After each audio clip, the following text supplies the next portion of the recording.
मैंने तजुर्बा किया कि भारतीय जनता पार्टी वोट की सौदागर है, सत्ता के लिए किसी हद तक जा सकती है। हिंदू मुस्लिम भाईचारे का कब्जेआम कर पूरे उत्तर प्रदेश को दंगे की आग में झोंकने की भी कोशिश कर सकती है। इसलिए सभी को बहुत ही सावधान रहने की आवश्यकता है। पश्चिमी उत्तर प्रदेश के पहले चरण का चुनाव हुआ है, जिसमें 58 सीटों में से 45 सीटों पर समाजवादी पार्टी गठबंधन की बढ़त की ओर इशारा हुआ है। इससे भारतीय जनता पार्टी बहुत भी बौखलाई हुई है। हेलो। और चुनाव दरमियान हिंदू मुस्लिम दंगा कराने में भी भारतीय जनता पार्टी कोई न कोई साजिश और कुकर्म कर सकती है, क्योंकि आज योगी सरकार सभी मुद्दों पर बुरी तरह फेल हुई है। किसानों की फसल छुट्टा जानवर चढ़ रहे हैं, पूरी फसल चौपट हो जा रही है। किसान विरोधी बिल ला करके किसानों की कमर तोड़ने की सरकार ने नापाक कोशिश भी की। यहां तक कि लोकतंत्र में पहली मर्तबा ऐसा देखने को मिला कि सालों साल किसानों को खुले आसमान के नीचे बैठना पड़ा, धरना आंदोलन करना पड़ा। दर्जनों लोग से ज्यादा शहीद भी हुए। सरकार का दिल नहीं पसीजा, वोट करीब आया, जनाधार खिसकने का दर्द सताने लगा। जल्दी में बिना किसानों से बात किए किसान बिल भी वापस हो गया। योगी सरकार जब से बनी है,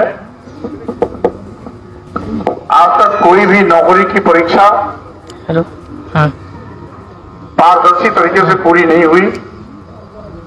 या तो पर्चा लीक आउट हुआ, कहाँ पे है, या वो एग्जामिनेशन भ्रष्टाचार की भेंट चढ़ा। नौजवानों को नौकरियां तो नहीं मिली, नौकरी के नाम पर पुलिस की लाठियां उसे उठानी पड़ी। यही नहीं, देर रात हो जाएगा। आज जो दलित समाज कहिए तो मैं लोग और पिछड़ा समाज भेज दीजिए, यानी अनुसूचित जात, अनुसूचित जनजात और पिछड़ा वर्ग, जिसको बाबा साहब डॉक्टर अम्बेडकर ने भारतीय संविधान के माध्यम से आरक्षण की व्यवस्था दिया था, उस आरक्षित जगहों पर भी योगी जी अपने चहेतों को बैठा रहे हैं। 69,000 शिक्षकों की भर्ती हुई, जिसमें 19,000 आरक्षित पदों पर जो परीक्षा में मेरिट पर पास पाए गए, नौकरी के लिए अर्ह पाए गए, उनको नियुक्ति पत्र देकर अपने चहेतों को दे दिया। ये केवल हम नहीं कह रहे, पिछड़ा वर्ग आयोग भारत सरकार, जिसको भारतीय जनता पार्टी ने बड़ा अपनी पीठ थपथपाई कि मोदी जी ने इसको संवैधानिक दर्जा दिया। मोदी जी ने जिस पिछड़ा वर्ग आयोग को संवैधानिक दर्जा दिया, उस पिछड़ा वर्ग आयोग भारत सरकार ने यह टिप्पणी की योगी सरकार पर कि 19,000 आरक्षित पदों पर अनियमित और मनचाहे तरीके से मुख्यमंत्री जी ने जो सामान्य वर्ग के लोगों को नियुक्ति पत्र दिया है, वो संविधान की मंशा के विपरीत है। इसको सुधार करें, आरक्षित पदों पर आरक्षित वर्ग के लोग को बैठाएं। हेलो। मुख्यमंत्री ने गलती स्वीकारी भी, लेकिन एक भी नियुक्ति पत्र किसी दलित और पिछड़े वर्ग के आदमी को जो उसके लिए सुनिश्चित थी उस पर नहीं दिया। सामान्य वर्ग के हम विरोधी नहीं, सामान्य वर्ग के गरीबों के लिए आरक्षण लागू हुआ 10%, हम लोगों ने उसका स्वागत किया, लेकिन आरक्षित पदों पर भी जिस पद पर अनुसूचित जात, जनजात और पिछड़े वर्ग के लिए सुरक्षित है वहां जाना है, उस पर भी अपने चेहरों को बैठा दिया। यही नहीं, आज पूरे उत्तर प्रदेश के मेडिकल कॉलेज में, चिकित्सा विश्वविद्यालय में, पीजीआई जैसे उच्च शिक्षण संस्थान में मुख्यमंत्री जी अपने जात जाति विशेष लोगों को एकाएक एक भर्ती कर रहे हैं मनमाने तरीके से। एक तरफ नारा देते हैं 80-20 का।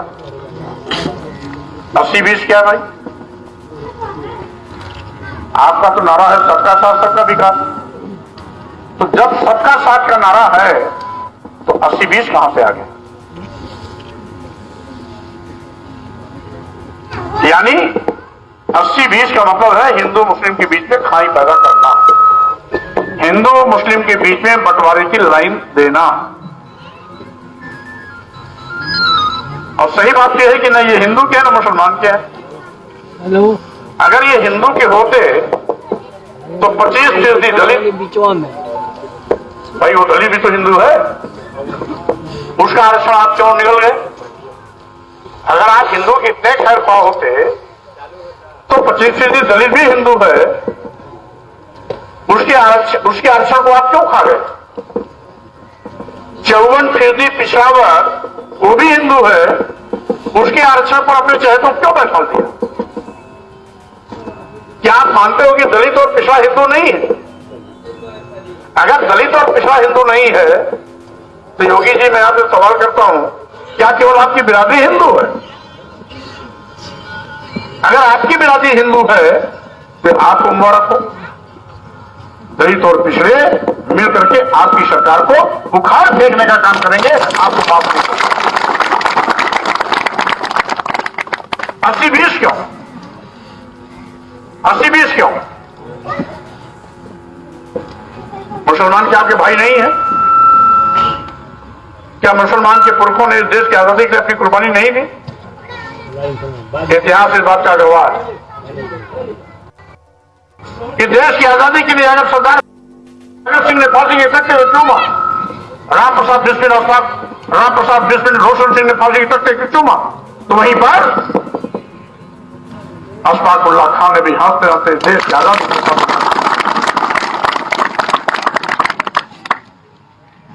साजिश की जाएगी। यही नहीं, गाजीपुर के वीर अब्दुल हमीद पाकिस्तान की दर्जनों टैंक को स्वाहा करके इस देश की सम्मान के लिए अपनी कुर्बानी की है।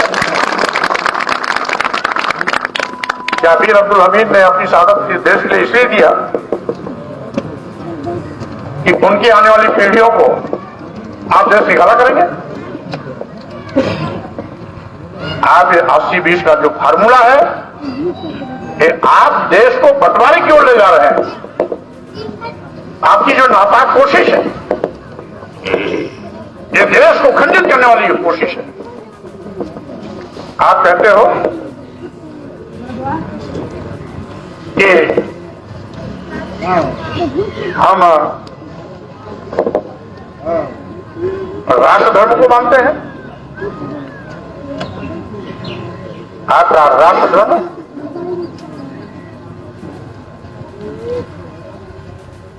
केवल दिखावा है। आपको आपकी जो कारनामे हैं वो राष्ट्रद्रोह वाले, और राष्ट्रद्रोह वाले जो कारनामे हैं वो राष्ट्र धर्म की बात कभी नहीं कर सकते। राष्ट्र धर्म तो यह है जो भारतीय संविधान संदेश देता है, समतामूलक समाज की स्थापना, धर्मनिरपेक्ष पंथ निरपेक्ष समाज की स्थापना, हिंदू मुस्लिम सिख ईसाई सब है आपस में भाई भाई की बात। और इसीलिए आज भारतीय जनता पार्टी के खिलाफ समाजवादी पार्टी के नेतृत्व में राष्ट्रीय लोकदल के नेता जयंत चौधरी, जो चौधरी चरण सिंह के पोते, भारतीय समाज पार्टी के राष्ट्रीय अध्यक्ष भाई ओम प्रकाश राजभर जी और हमारे एक दूसरे पार्टी के नेता संजय चौहान जी, जनवादी के नेता राष्ट्रीय अध्यक्ष संजय चौहान जी से सब मिल करके गठबंधन किया। मैंने मंत्री पद से इस्तीफा इसीलिए दिया क्योंकि मैं सरकार में रह करके सारे इनके पापों का एक एक लेखा जोखा इकट्ठा करता रहा। और जब मौका आया, नए जनरेशन की बारी आई, तो मैंने फैसला किया कि जिस सरकार ने किसानों पर लाठियां बरसवाई हो, जिस सरकार ने नौजवानों को नौकरी के नाम पर पुलिस की लाठियां खिलाई हो, जिस सरकार ने दलितों और पिछड़ों के आरक्षण पर डकैती डाली हो, जिस सरकार ने किसानों की फसल जानवर से चरवा ली हो, जिस सरकार की नीतियों से आज छोटा मध्यम व्यापारी चौराहे पर खड़ा हो गया हो, और जिस सरकार की नीतियों से आज हिंदू मुस्लिम भाईचारा खतरे में पड़ा हो, उस भारतीय जनता पार्टी को उत्तर प्रदेश से उखाड़ फेंकना है और समाजवादी पार्टी सरकार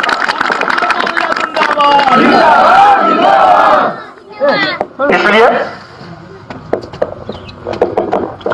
आज आप सब जानते हैं बड़ा कार्यक्रम होगा, सारी चीज विश्वास से बताएंगे और भी कई कार्यक्रमों में जाना है। आज ये छोटी छोटी बात को कितना हवा देते हैं। उन्नाव में कल एक लड़की की लाश करीब 1.5-2 महीने बाद एक खेत से मिली। भारतीय जनता पार्टी के लोग कहते हैं समाजवादी पार्टी के नेता के खेत से मिली, और जिस समाजवादी पार्टी के नेता की बात करते हैं 4 साल पहले मर गए हैं, 4 साल पहले मर गए।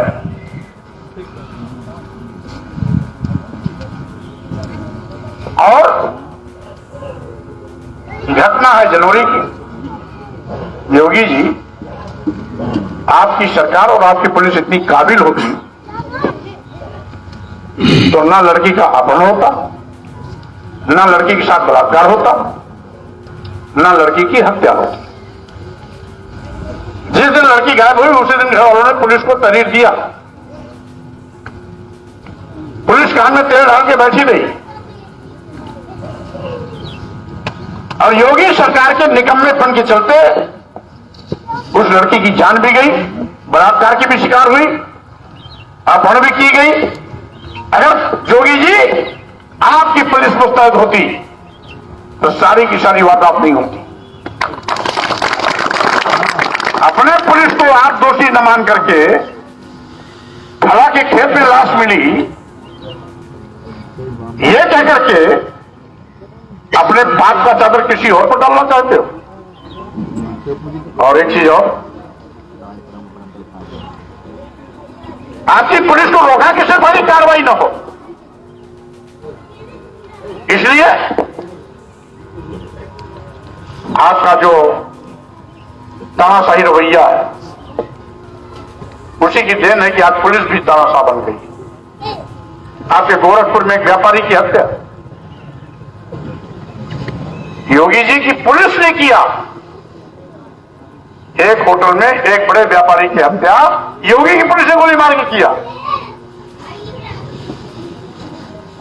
गगहा थाने में 7 हत्याएं 40 दिन के अंदर हुई गोरखपुर में।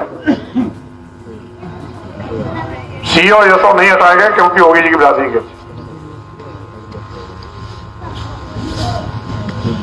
हाथरस में एक दलित लड़की के साथ सामूहिक बलात्कार हुआ, हत्या कर दी गई। उसका सम्मानजनक दाह संस्कार भी नहीं करने दिया योगी की पुलिस ने। योगी जी को साक्ष्य मिटाने के लिए, सबूत मिटाने के लिए योगी जी के इशारे पर उस लड़की को तेज छड़ जला दिया गया पुलिस कस्टडी में। कहते हैं कानून का राज है।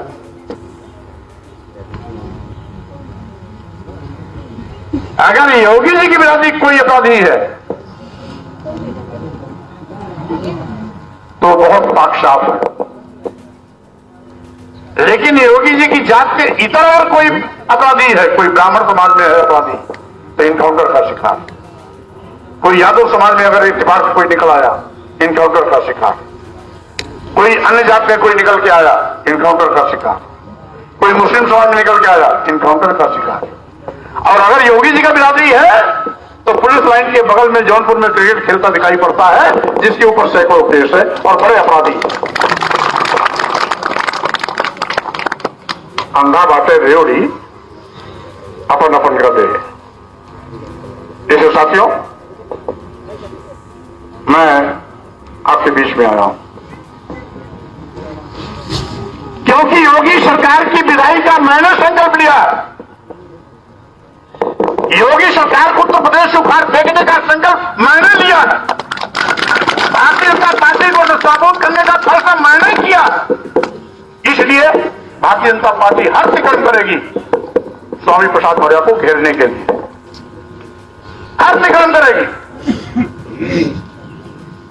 और उस सिकंद की गांठ का जवाब आप लोगों को देना है, इसलिए मैं आपके बीच में आया। हमारे कुछ नौजवान अपने मोबाइल में देखे भी होंगे, एक समाचार पत्र ने भी स्टिंग ऑपरेशन किया था जिसको उसने वायरल भी कर दिया।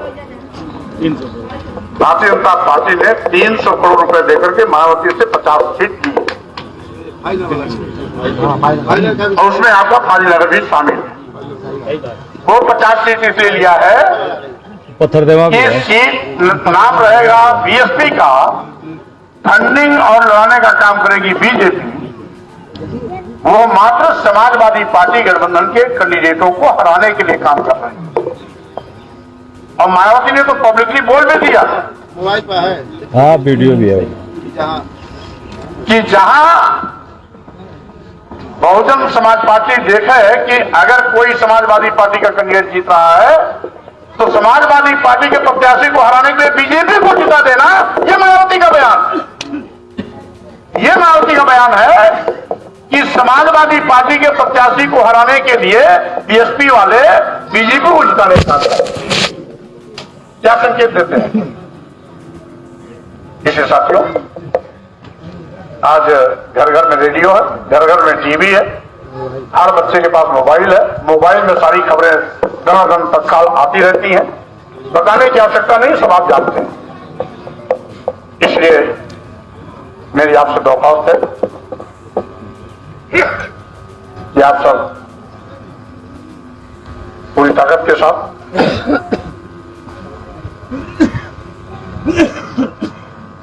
विरोधियों की काट का जवाब देते हुए साइकिल के सामने बटन दबा करके समाजवादी पार्टी की सरकार बना करके भारतीय जनता पार्टी की विदाई